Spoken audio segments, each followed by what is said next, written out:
Hello mga content creator, ayan, tuturuan ko po kayo or sasabihin ko po sa inyo kung papaano po ako nagre-reaction video or kung papaano ko daw natatanggal yung background or kung papaano daw ako nag-i-edit sa pagre-reaction video. Ayan, so guys, nakikita mo yung nasa likod yung kulay green niya yan, gamit na gamit yan sa pagre-reaction ko.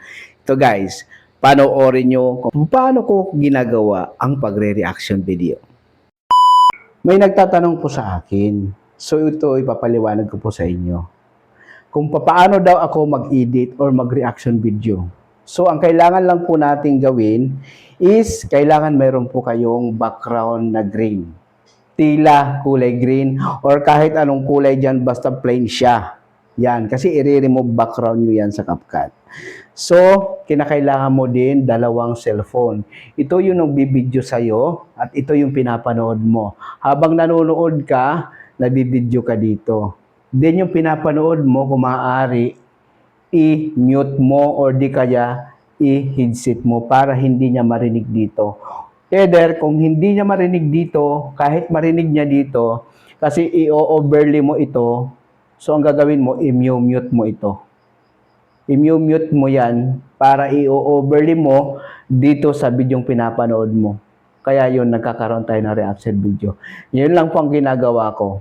Then, actually, tatlong monitor ko yan, no? Isang cellphone dito, tablet dito.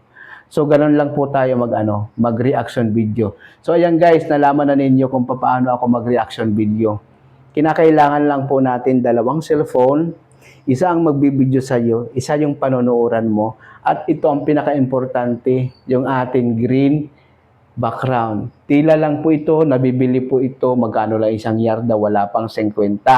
So 2 yarda po ang nilagay, ang binili ko para malapad siya, para sakop naman yung mukha ko. Then, pag ganyan na po yung mukha mo, ayan, i-crack mo lang po yan sa purong green yan.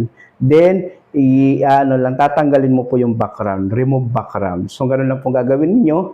Then, i-crack mo, then i-overlay mo yan sa pinanonood mo. Katulad ngayon, nag-i-edit ako. Guys, panoorin nyo to. Ayan o, dyan talaga natin makikita.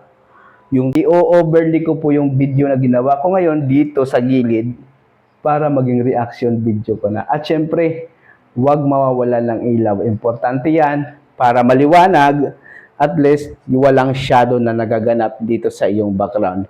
Ayan, maraming salamat sa panonood. Thank you. Follow for more. Bye-bye.